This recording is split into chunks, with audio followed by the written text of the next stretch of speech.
fellow skeptics, not our friends. We've come to share with you again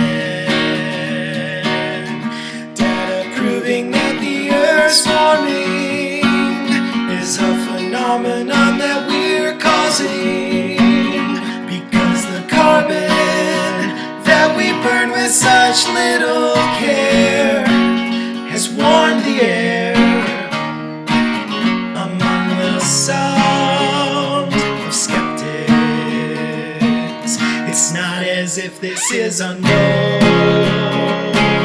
The trends consistently have shown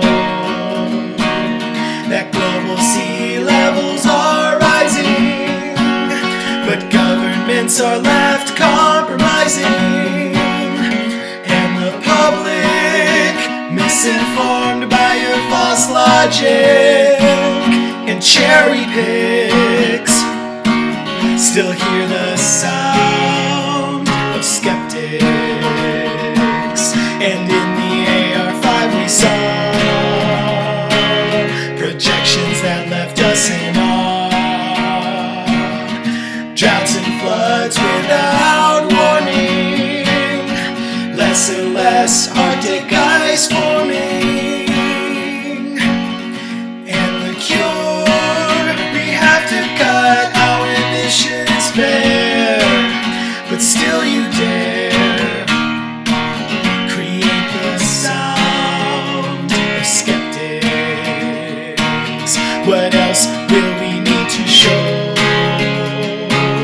before you agree it's time we go? Build infrastructure that's sustainable, an RCP that is attainable, but propaganda that you spread for the average Joe just steals the show and promotes the sound of skeptics.